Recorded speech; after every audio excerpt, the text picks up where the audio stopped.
I'm not a believer in the paranormal. I think most ghost hunters are just people with overactive imaginations and bad lighting. So when I downloaded the AetherScan app, it was strictly for a laugh. It's one of those AI-driven AR filters that claims to detect residual energy using your phone's camera. I was sitting in my apartment, middle of a Tuesday, just panning the camera around my living room. The screen was covered in a green digital grid. It looked like a cheap video game. Everything was clear. The couch? Clear. The TV? Clear. Then I pointed it at the corner of the ceiling, right above the coat rack. The green grid suddenly snapped into a jagged red box. A line of text flickered at the bottom. Entity detected. Stationary. I chuckled.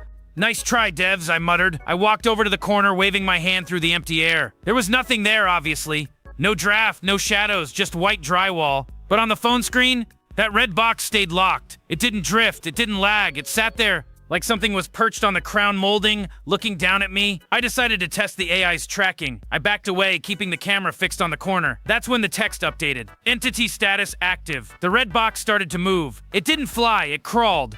On the screen, I watched the box stutter along the ceiling, moving toward the center of the room. It was heading right for the light fixture. I looked up with my own eyes. Nothing, just a dusty light bulb. I looked back at the screen and the box was gone. I panned the camera around frantically. Left, right, behind the curtains. Nothing. I was about to close the app and call it a night when the phone vibrated so hard I nearly dropped it.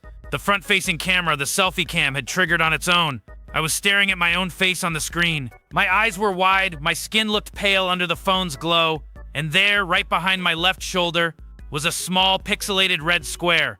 I didn't turn around, I couldn't. I just watched the screen as a second red box appeared, then a third, then a fourth. They were forming the shape of fingers, wrapping slowly around my neck on the display. The last thing I saw before the screen went black was a new notification. Match found behind you.